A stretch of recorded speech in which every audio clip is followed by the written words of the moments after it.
Trump के tariff से हिमाचल को नुकसान ही नुकसान। अब सिर्फ मोदी ही बचा सकते हैं। पहले ये बातें दिल्ली और वॉशिंगटन के बीच होती थी, बड़े बड़े कॉन्फ्रेंस रूम, समझौते, व्यापारिक मीटिंग्स। लेकिन अब हालात ऐसे हो गए हैं कि कांगड़ा की घाटियों, बैजनाथ के भेड़ पालकों, बद्दी की फार्मा फैक्ट्रियों और शिमला के सेब बागानों तक अमेरिका की नीतियों की चिंता पहुंच गई है, क्योंकि इस बार चोट कहीं और नहीं, सीधी हिमाचल की रीढ़ पर पड़ी है।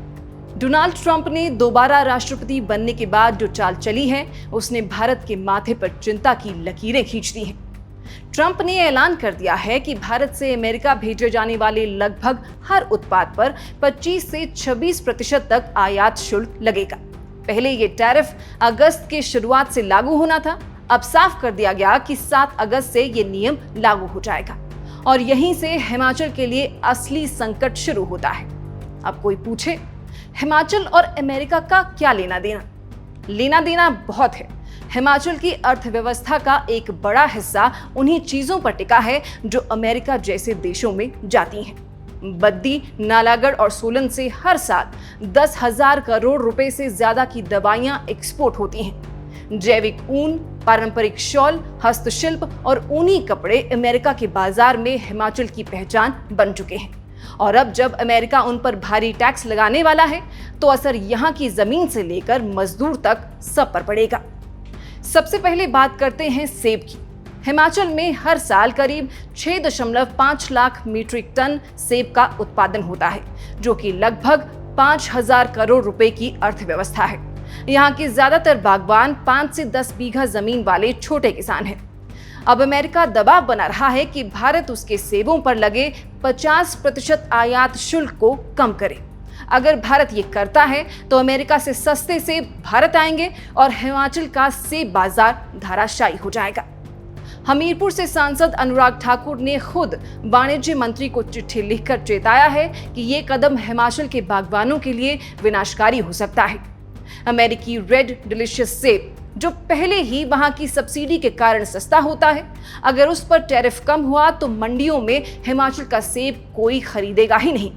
अब बात करते हैं ऊन की। बैजनाथ और कांगड़ा के भेड़पालक किसान हर साल अमेरिका को करीब 2.5 लाख किलो जैविक ऊन भेजते हैं। अब अमेरिका ने इस पर 26% टैरिफ लगा दिया है, जबकि ऑस्ट्रेलिया, न्यूजीलैंड, तुर्की जैसे देशों पर सिर्फ 10% टैक्स है।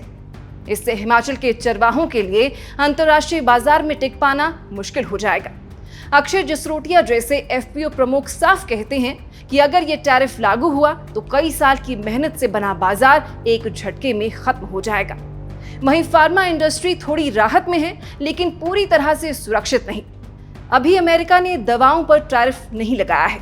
कानूनी प्रावधानों के चलते फार्मा, सेमीकंडक्टर्स और क्रिटिकल मिनरल्स को छूट मिली है।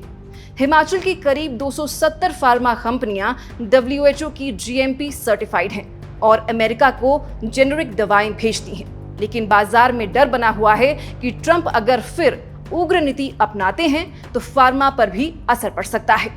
वैसे सरकार के लिए राहत की बात यह है कि ब्रिटेन के साथ मुक्त व्यापार समझौता हो चुका है, जिससे हिमाचल की दवा कंपनियों को नया बाजार मिलने की उम्मीद है। अब कई दवाएं बिना टैक्स के ब्रिटिश बाजार में बिक सकेंगी और हिमाचल के उद्यमियों को उम्मीद है कि अमेरिका के बंद दरवाजों की भरपाई शायद लंदन के रास्ते हो सके। उधर हस्तशिल्प और टेक्सटाइल उद्योग की भी सांसें अटकी हैं। कुल्लू शॉल, चंबा की चादरें और पहाड़ी कंबल अमेरिका में एक पहचान रखते हैं, लेकिन अब 25% शुल्क लगने से हिमाचल के उत्पाद वहां महंगे हो जाएंगे और ग्राहक सस्ता विकल्प ढूंढेगा जो तुर्की, मिस्र या बांग्लादेश जैसे देश बनकर सामने आ सकते हैं। टेक्सटाइल सेक्टर को कुछ राहत ब्रिटेन की FTA से मिलेगी, जहां इन पर 0 टैरिफ रखा गया है, लेकिन अमेरिका का बाजार कहीं ज्यादा बड़ा और पुराना है, उसे खोना घाटे का सौदा होगा। लेकिन सवाल यह है कि हमारी सरकारें कितनी तैयार हैं। वाणिज्य मंत्री पीयूष गोयल ने संसद में साफ कहा है कि केंद्र सरकार पूरे मामले पर नजर बनाए हुए है। किसानों, उद्यमियों, निर्यातकों और श्रमिकों से बातचीत चल रही है। सरकार अमेरिका के साथ नया ट्रेड एग्रीमेंट लाने की तैयारी कर रही है और ये कोशिश होगी कि सेब, ऊन और लोकल सेक्टर को नुकसान से बचाया जाए। मोदी सरकार की नीति भी साफ है। किसी भी कीमत पर किसानों और घरेलू उद्योगों का नुकसान नहीं होने दिया जाएगा। अमेरिका की धमकी की जगह भारत अब कूटनीति और रणनीति से जवाब देगा। असल में ट्रंप की ये नीति कोई ट्रेड नीति नहीं, एक तरफा दबाव है। वे दुनिया से डील नहीं कर रहे, वे शर्तें थोप रहे हैं। लेकिन भारत अब वो देश नहीं जो ऐसी धमकियों से डर जाए। ना वो पुराना दौर है, ना पुराना हिंदुस्तान। अब ये लड़ाई हिमाचल के बागवानों की है, कांगड़ा के चरवाहों की है, बद्दी के फार्मा मजदूरों की है, और इस लड़ाई में मोर्चा अब दिल्ली में मोदी सरकार को संभालना है। वहीं अगर केंद्र सरकार ट्रंप की नीति पर कंट्रोल नहीं कर पाई तो हिमाचल बड़ी मुसीबत में फंस सकता है। बाकी आप दर्शकों का इस बारे में क्या कहना है? केंद्रीय सरकार को इस स्थिति से कैसे निपटना चाहिए? आप कमेंट बॉक्स में अपनी बात बेबाकी से रख सकते हैं। अभी फिलहाल के लिए इस खबर में बस इतना ही। जल्द मुलाकात होगी, तब तक के लिए नमस्कार।